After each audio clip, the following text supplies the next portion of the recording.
can't buy. It resides between my eyes. Walked through the fire, came out better on the other side.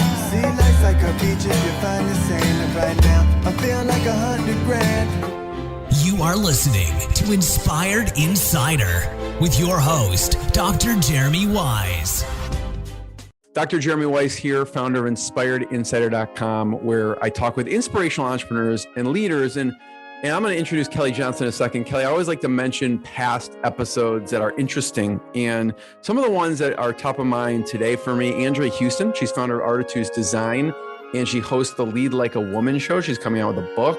And she's just an amazing human being. She should probably have you on her show also, Kellee. And Andrea Herrera of Boxperience. She delivers customized wooden crates filled with goodies. I geek out on cool, direct response packages that are joyful, and that's exactly what she provides.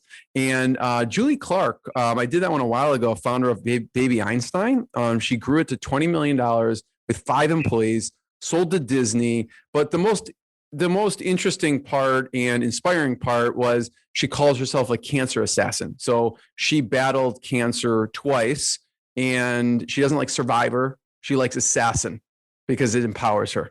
So that and many more, check out InspiredInsider.com. And this episode is brought to you by Rise 25. And I co-founded Rise 25 with my business partner, John Corcoran. And we're always on a mission to help build relationships and further relationships. And what we do is we help people connect to their Dream 100 relationships by helping them run their podcast. And for me, Kellee, the number one thing in my life is relationships. I'm always looking at a way to give to my best relationships. And I've seen no better way over the past 10 years to profile the people and the companies I admire on my podcast. So if you've thought about podcasting, go to rise25.com. We've been doing it for over a decade. Today's guest, I'm really excited. Kellee Johnson. If left to my own devices, Kellee, I feel like this interview would go for 3 hours because there's so much to talk about from my research. But Kellee Johnson founded the Ballast Group, and it's an award-winning integrated communication strategy firm. And this is after she served as director of corporate marketing for Abbott Laboratories, managing corporate communications for Tropicana, which, if you've heard of it, and most people have, it's a multi-billion-dollar division of Pepsi. And the Ballast Group basically helps build domestic brands of global companies, provides lead generation and growth strategies for startup companies as well. And they're focused on all aspects of marketing consumer products, healthcare, high tech, and they've helped companies that we've all heard of: Hyatt, Kaiser Permanente, Stericycle, Safeway, Target, Cisco, and many, many more. And they position companies as thought leaders. And they've gotten their clients into the U.S. News and World Report, Wall Street Journal, CNN, and so many more. And Kellee, what's also impressive is you give back. It's not like you're just running your company. You are a mentor for DePaul University's Coleman Entrepreneur Center. 1871, you're on the board of the Lynn Sage Cancer Research Foundation and even former Rollins College Board of Trustees. So Kellee, thanks for joining me.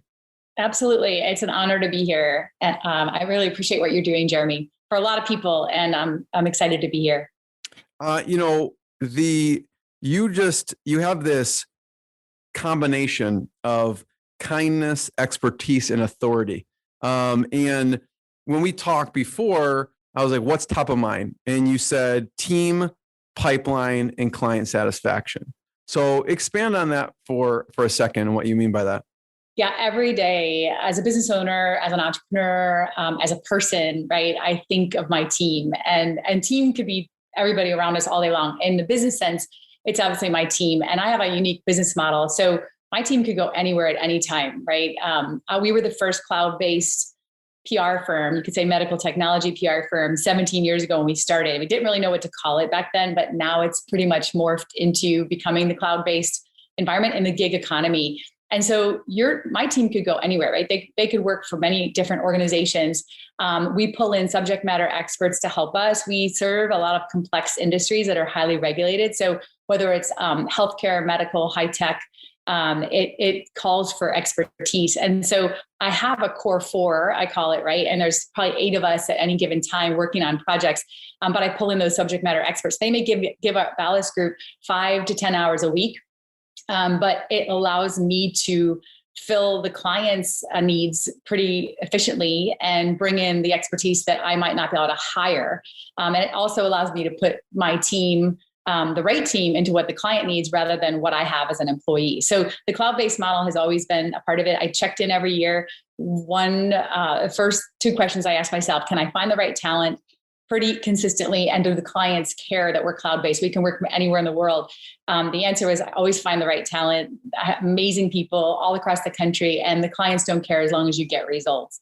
So that teamwork, the pipeline, as an entrepreneur, you always know you cannot rest on your laurels. You have to constantly be thinking about the pipeline and how you build relationships, and to keep things moving. And then, of course, client satisfaction. They don't care that we're cloud-based or where our team works because we get results.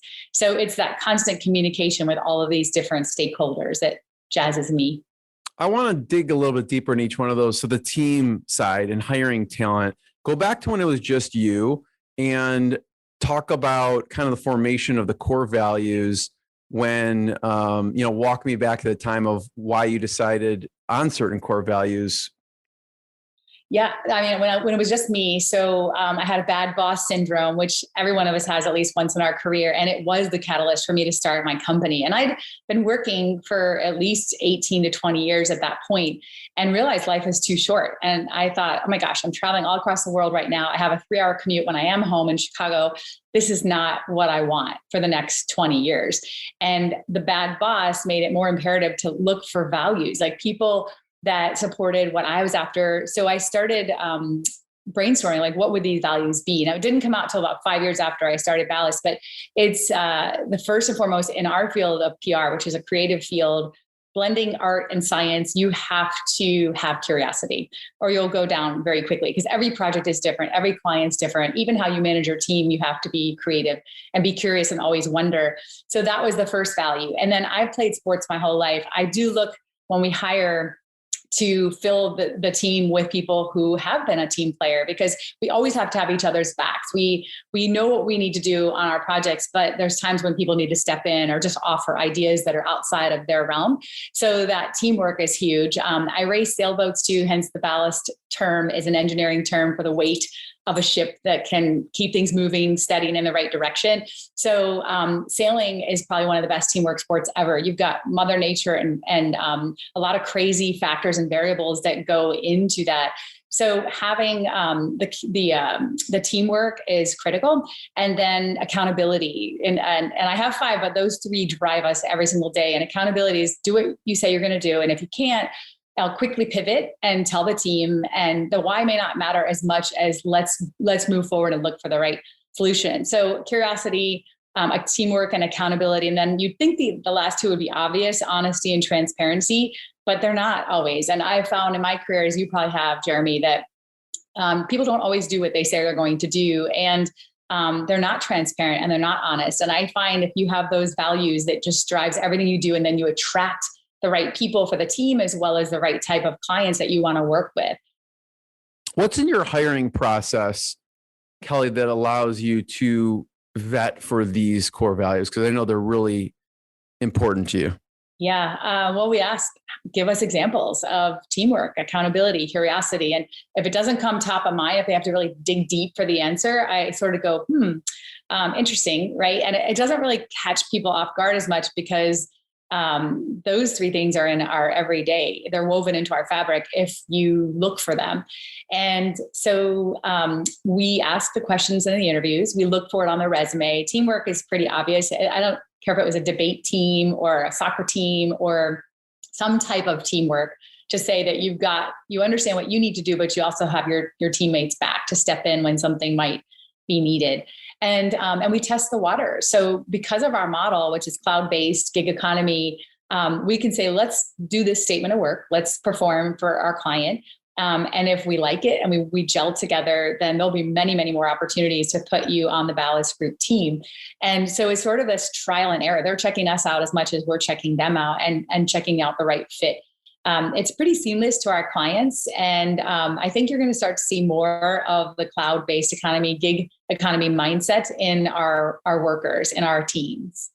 Talking about team, talk about your collegiate experience as a volleyball player. You have a bunch of really interesting fun facts about you. So you're a twin, Yes. and you were a college volleyball player, and you both played together. So talk about how being a volleyball player in your collegiate experience influenced you. And I would love to hear your thoughts on also being a twin and going to the same college and being on the same team, and how that affected you. Well, it's interesting. Being a twin, we're identical, by the way. We're not fraternal. So we look, act, talk, everything the same. My mother at 88 years old still has a hard time with our voices. So when I say, hi, Mom, I go hi, low, and Jolie goes, Mom. So that was how she told us apart for the longest time. Jolie works for the airline industry. And so she was always traveling. And then I started traveling as much as she did for work. So she couldn't, find out which twin it was by asking where we were and which one was traveling and which one wasn't. But when you're identical from birth, you hear people say Jolie, Kellee, same thing. That's her name, Jolie. And after about a decade, I thought, well, yes, we look alike, but we're different minds and hearts and, experiences over time. So I didn't like to be lumped into Jolie, Kellee, same thing. So over time, when I started writing and really loving the PR field after an internship at Rollins College, where I went to undergrad and played that volleyball, I started thinking I could do this for other people. I love storytelling. And it always starts with, well, how are you different? What are you doing new and sexy or unique, or what makes you stand out? And so I realized I had a life of doing this to myself and with Jolie.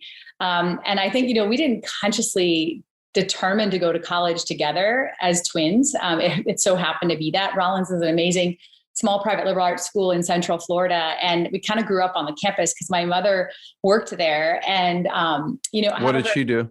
I have a humble upbringing. So my mom was in the alumni office, and she liked the job, but I think it was a job necessary. A single mom of 4 kids, Wow. Not making much money ever in her life annually, which taught me my work ethic and my curiosity and creativity to go find what I wanted, and the importance of higher education. I mean, you can see from my background at DePaul and serving on the Rollins board and getting my master's degree that I really value higher education because I think it separates the pack. And even with the crime across America in Chicago, Jeremy, where we live, education separates people and changes lives. And so that's what is important to me. What were some of the lessons you learned from your mom? And it could have been, something she said, or it could just be observing, because I can't imagine, first of all, having 4 kids. Second of all, being a single parent of 4 kids. The combination that is daunting just thinking about it. My mother is pretty phenomenal. She's a Syracuse grad, which is number 1 program behind PR compared to DePaul. So we later in life could spar about, Syracuse, DePaul, what's better for my field, and laugh about it. She always told me there's nothing you can't do. I'll support you no matter what. And if we get into a couple really personal topics that have shaped my life in this podcast, I will tell you that there's never been a time where she hasn't said that whatever you want, I'll support you. I trust you. And so this was the mindset that we grew up in. And it's, the nothing you can't handle made me figure things out. Like, I want to learn. I want to be curious. I want to be a team player and figure all these things out, because curiosity makes the world go around, but it also is so important in my field. Was there a personal moment that stands out for you of advice that she gave? I always wanted to be a biological mom. And so I dated this gentleman in Chicago, and I thought it was the reason I moved to Chicago, and he already had his kids. And I said, well, this is what I want. I want a family too. But I was in my late 30s at that point, and career had been very important to me, and I was traveling a lot. So it was 38 when I woke up to say, oh my gosh, this is important to me. How do I make this happen? And then after 3 years of saying, hey, what are we doing? Are we going to get married and have kids? And he said, yes. Well, let's spread it out. I'm like, well, I'm 38. I did the math, 41. Okay, that's going to be a little challenging. So I ended up ending the relationship, and it killed me. Like, it was really the hardest thing I ever had to make a decision on, because I love this man, but having family of my own was really important too. So my mother, I flew to Florida, and we were in the car, and I thought, I'll ask her now, because we're driving and the eyeballs are forward and not looking at each other. Hey, Mom, what would you think if I had a baby on my own? And she didn't even hesitate. She goes, if that's what you want to do, Kellee, I will support you. And it was such like, I had weight off my back, like, okay, that was my first and most important hurdle to clear. And then I started doing research. And what happened next was going back to Julia at Baby Einstein, which is a company I really respect. I think classical music does grow the brain at a very young age. She was a cancer assassin. So I started looking into having a baby on my own. And one of the doctors said, hey, come back next week with a clear mammogram. And I said, sure, see you then. So I hadn't had one in a year, and I'm 41 at this time, and I did not get a clear mammogram. So that led to a diagnosis of early stage breast cancer, which, was so shocking to me because I try to live my life pretty clean and healthy, to a fault sometimes, and it still happened to me. So the good news was it was so early that we caught it, and the treatment wasn't bad at all. A couple surgeries, but I was very, very lucky. And it's 1 in 8 women today. And so basically, it's happening a lot. And I believe it's stress and chemicals in our environment, but everybody has a different take on it. And so it really separated me. But if I hadn't wanted to be bold to try to have a baby on my own to reach this dream that I've always had of being a biological mom, I would never have discovered that I had early stage. I could have discovered it at stage 2 or 3 and then had to go through chemo and radiation on top of surgery. So I feel very blessed that being bold and curious did probably save my life. Yeah, that decision could have just saved your life. It's pretty remarkable. Talk about your work with the Lynn Sage Cancer Research Foundation. Yes. So there's many cancer foundations out there. I think Lynn Sage does some unique things. And I wasn't ready the first year of being a patient. I had to get through the patient mindset to say, okay, I'm great. I'm coming out on the other side. I'm going to be stronger than ever. I've learned so much. Now I want to give back and I want to be an advocate. And so Lynn Sage, I had a friend who had a baby shower, and her mother-in-law came to the shower, and we started talking, and I told her my story, and she said, this happened to my daughter too. And I had a friend named Lynn Sage. So she's one of the 4 that are still best friends with Lynn, that are still driving this foundation 30 years later. And that raised about $1 million or so a year through, used to be Northwestern University, a school of medicine, and now it's others. And we give about $1 million a year for research. There's partnerships in other countries. So it goes beyond just Chicago, even though there's some grassroots programs in Chicago, and it's an incredible team. So this is now my 5th year, I think, as a board member, and it's a great group of people. Yeah, I want to point out there's a previous episode I did with Johnny Immerman of Immerman Angels, and I don't know if it's the largest peer-to-peer. They match you with cancer survivor of trying to match you with the same type of cancer, but it's an amazing organization. So if anyone's listening, check out Immerman Angels, and it's completely free, actually. So, thanks for sharing that, Kellee. It's crazy, remarkable journey, how a decision can be life altering in so many ways. So we talk about team, we talk about pipeline. And when you talk about pipeline, what has been effective for you as far as pipeline goes? Yeah, you can never rest on your laurels. So I stepped out about 4 years ago to work on the business instead of in it. And I have such a great team. I'll give a shout out to Rebecca Summers, who's my right-hand person, who's just amazing. I found her through DePaul University years ago.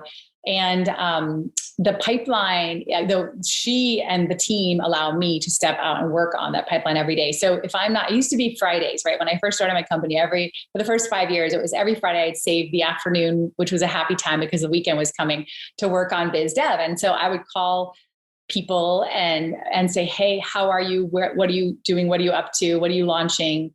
What big problem do you have? Sometimes it would be companies that were launching. And I found this niche in healthcare and medical technology startups. And it became 1871 Chicago, the world's largest tech incubator, and other universities where I would find leads of these startups. And then I joined a group called Provisors, nationwide networking organization of about now 6,500 people that are lawyers, CPAs, real estate, financial services, marketing and PR people like me. We each have our lane. And the idea is you refer clients to each other because you're a trusted advisor. So a lawyer might have a need for his or her client that he hears in conversations. Oh yeah, we're going to go public, or we want to acquire a company, or we want to be acquired. Who can you help? Who do you know that can help us? So it's an amazing 30-year-old group started by one lawyer and one CPA that said we can trade clients back and forth. And so a lot of our leads come from there, as well as relationships. I can't underscore enough. Never stop networking. It's a lifelong trait and characteristic that will propel, the really extraordinary from the ordinary, and keeping relationships and nurturing them when you don't need something. It's about giving and getting all the time. And the reason I love Provisors is because that is the business model, is the give and get. And so the pipeline became a focus of mine when I actually could step out and work on the business instead of in it. Yes. That's how we met, actually, through Provisors. And I also, echo that with Provisors, and being in a group, any group that you're looking to add value to people first is always a great group. And the next one, so team, pipeline, client satisfaction, and looking at, someone could go to the ballastgroup.com. They have you can go to case-studies. And I was looking through it, Kellee, on just a treasure trove of all these case studies. And so I would love for you to walk through when we talk about client satisfaction, because you track everything. And I'd love for you to talk through a few, and maybe let's start with there was a medical simulation. Yes. So basically, I worked with a company out of Denver, Colorado, great pioneering CEO from Baxter, decided to start a startup. And it was to help doctors practice on simulated patients instead of real patients, because that's where medical errors occur. And the company had, 20 employees when I first started working with them, 0 revenues, 8 years of back and forth, trying to do some R&D and get the technology right where it wanted to be. So this technology simulated, not to get too medical geeky on you, but endovascular procedures, so stenting. So remember when stents came out, they could prop arteries open and clear debris and prevent heart attacks, or at least strokes, to try. So it was a pretty complicated procedure that these doctors did. So this gentleman got a team together that created software that they could emulate the procedure in a catheter lab in a hospital. And it was so real. It's a field called haptics. So it's the force field. When you're a doctor and you're threading a catheter through an artery, you can feel the plaque, right? You can feel where that congestion is. Technology is amazing that they can even do that. Yeah. So it was one of the first in the world. And so as a PR person, right, I come in under marketing, and PR wasn't really known, but I'm like, yeah, this is one of my secret weapons. PR is amazing when it works well. And I'm still a PR purist at heart, where I want to earn the media. I want to talk to a reporter, editor, producer, or blogger and say, hey, this story is worthwhile, and here's why. And when you get that, you didn't have to pay to tell it, right? You're not on social media, on the networks. It is somebody that gate kept your story and said it was worthy to tell. So earned media is really important. So we had the world's first simulation center up in Seattle from Denver. We flew up there as a team, and the doctor was phenomenal, very well known in the industry. And somehow a CNN reporter was interested, right? But they didn't have any people available that day, especially to go into a hospital cath lab and watch this technology being done as the world's first simulation center. So they assigned a sports reporter. It was so funny. A sports reporter. And, this is why I love journalists, because they're good storytellers regardless of the beat they cover. So I'm like, this is going to be really interesting. So he ended up producing such a great story that went viral, and the company was on the map overnight. So it was U.S. News and World Report, CNN Headline News, Popular Science, all these major business journals across the country saying, hey, because the CEO had a vision, and we ask this with every client we have now. He taught me a lot. When we said, what's your ideal headline? And he said, I want to be on the cover of Fortune as the most feared man in medicine. And I said, that's a good benchmark.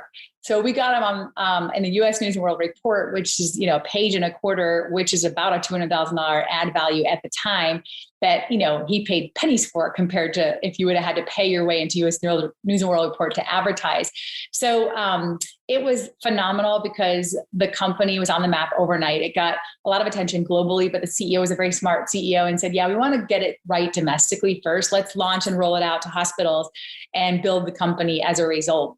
So it was one of my career highlights because I was 32 at the time. And I thought, wow, this is why I love what I do, because not only in this case, was it a life-saving technology and preventing 100,000 medical errors a year from happening, the number is still as high today. They just happen. So he said, if CEOs of hospitals know this technology exists and they don't use it for their teams to train on first, shame on them, right? So it was a really great experience. And we will talk about, I heard you talk about your Peso model, and I'll have you walk through, because it goes into what you had just said about, well, you earn this. It's such a good story and they're putting it everywhere. And we'll get to that in a second. But what made this person's story so good? You were impressed with this sports writer when they came out. What was so good about it? When we work with CEOs, we tell them journalism, earned media is difficult. And it's one of the most difficult part of the Peso model: paid, earned, shared, and owned. The E is the earned. And the reason why is journalists from day one at J School are taught to balance stories. And I know with the past administration and fake news, it got a very bad rap. But I in my master's program at the Poynter Institute, part of the University of South Florida, I had a chance to spend a week with world-class journalists at the age of 24 or 5. I think I was. Tropicana paid for my master's. And as a part of that, I got to sit in with Martha Raddatz, who's a Pentagon correspondent, and Keith, his last name escapes me right now, but he wrote the biography of Thurgood Marshall. Like, these are incredible reporters. And the conversation was around ethics in the field. And I thought, they care. They're very serious. And then part of my master's program, it was, why isn't this field licensed? And, 30 years later, it's still not a licensed field, but they have a lot of power, and their words every day influence a lot of different things. And so I guess working with journalists has taught me a lot about balance, about fairness, about accuracy. And so when I teach PR at DePaul, I tell the students, look, you don't want a positive story. Of course, that's good, but it's not about positive. It's about fair, accurate, and balanced. And if you can walk away with stories that do that, then you're successful. And you should tell your boss or your clients or whoever you may be working for that it was successful, because it's hard to get a story that about your clients. I think sometimes I tell my clients that you could be interviewed for an hour and the story doesn't even mention you. The editor at the last minute decided to change the angle, and so they cut your entire interview. Or the story could be completely about you, which is what we strive to do, is to get them in the news for increased attention, investment, customers, and good employees. So it is a delicate balance. I'm not a journalist. I have a master's in it, but I never wrote. I very much respect the minds and the tenacity, and, like I said, the striving of balance that journalists have to do every single day.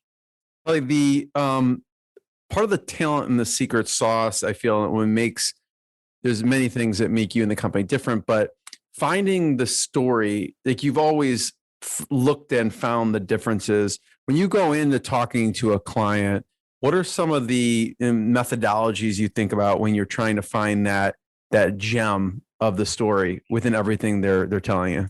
Yeah, sometimes it reveals itself pretty quickly. Other times you have to dig deeper, but we use a methodology that we call the inverted pyramid. So if you take a pyramid and you traditionally, CEOs and organizations want to be at the top of it, and we say, okay, that's fine and good, and you will shine, but first two things have to happen. And that first one is, what's your why? Why do you exist? Why are people going to care about this story? And then secondly, who are the third parties that can help you tell it? Because it's that much more credible in the marketplace when, a peer can see their peer talking about you instead of the CEO talking, because everyone knows that they drink their own Kool-Aid, right? And I say that with kindness and respect, because that's what they're ingrained to do. But when you get others to tell your story for you, it's very powerful. I love it. I'd love for you to pull up the Peso model, and we can walk through it a little bit. Yes, let me share my screen here and show you, and I'll try to put this into the mode. Was the inverted pyramid that I just mentioned. Where is my little? Okay, can you see this okay? Yep. Okay. Yeah. So the Peso model stands for paid, earned, shared, and owned. I think a lot in my field now use this model, and it simplifies the approach of when people say they want marketing or PR, you say, what kind? Because I've got 100 different initiatives I can walk you through. So basically, it's 4 different campaign types, and it helps leaders articulate their stories to their most important audiences and the channels that matter, because your audiences lurk in all 4 buckets. And the story sits in the middle. And the first one, paid, it's anytime you have to exchange $1 to say what you want to say, to attract the right audience. So on your website, search engine marketing, search engine optimization, paid social media posts, digital strategies like Google searches, et cetera. I don't have to tell you that because I know you're an expert at it, but that's the paid part.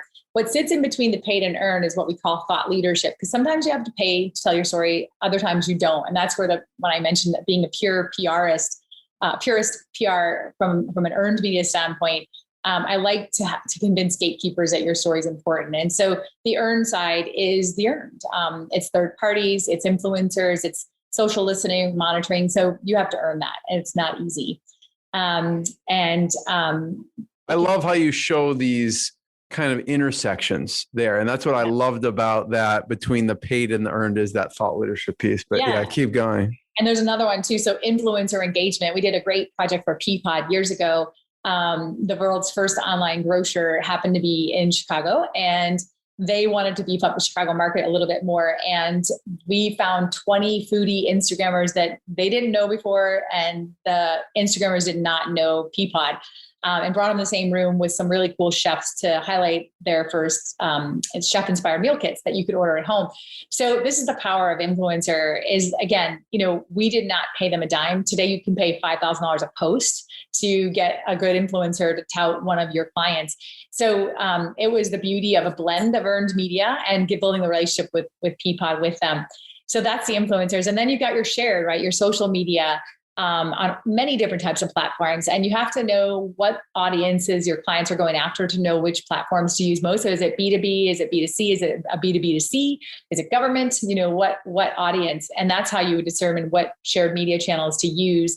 And in the shared part, Jeremy, it's important to point out that a lot of people think social media is talking at the world. It is not. That's why they call it shared. It's two-way dialogue. You have to engage. We always say, let's do 80% engagement and 20% informing. So you could talk about you and yourself and your products and organization, but it doesn't really mean anything until you start engaging people. So that's a big part of shared. And then finally, the owned is 100% what you want to say to the world at any given time. And so there's more control. It's safer to a lot of CEOs, but it's less believable because it is going back to the Kool-Aid comment that I made. It's what you expect a company to be saying about itself in its email, its blog, and its website.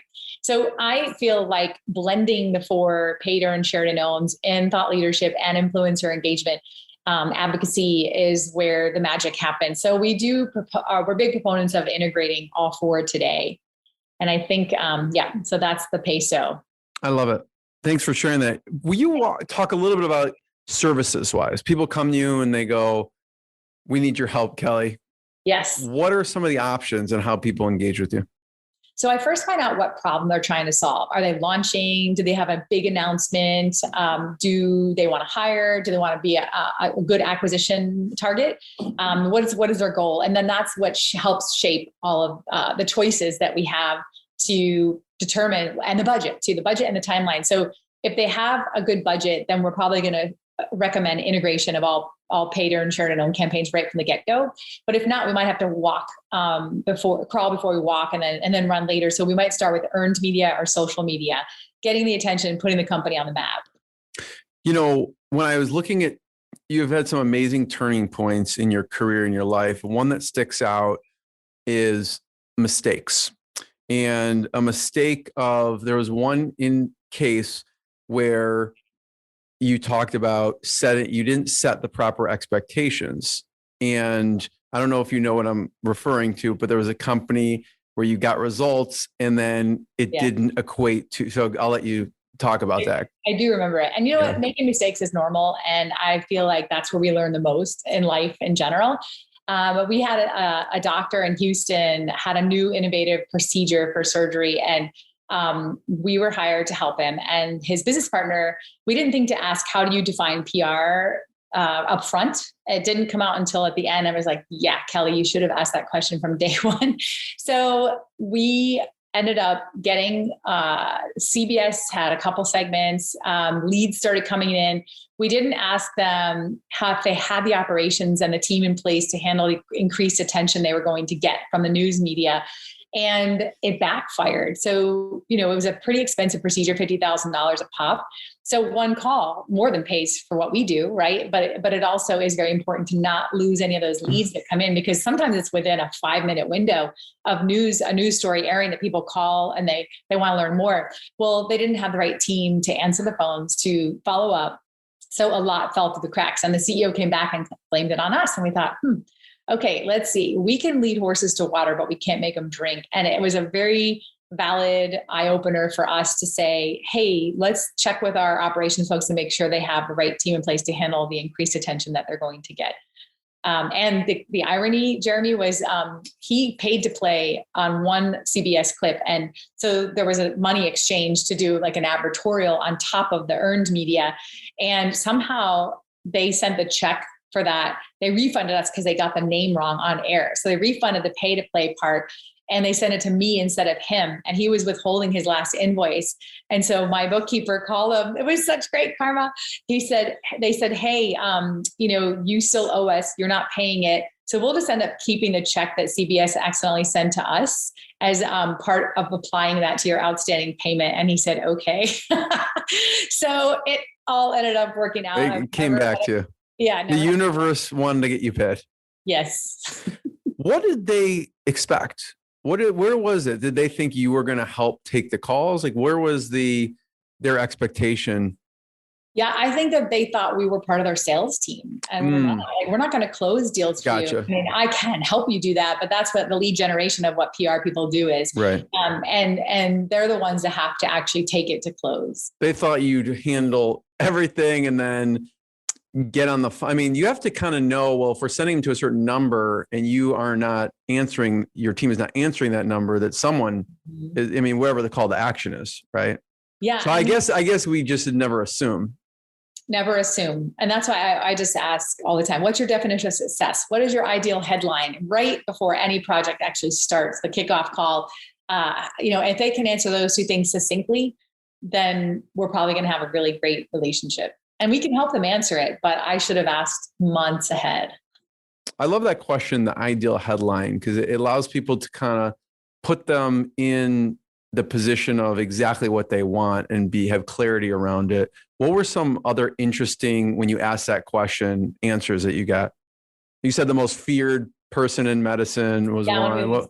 The cover of Forbes as the most feared man in medicine was what the medical simulation CEO asked. Sometimes CEOs don't know right away. They'll say, I get back to you.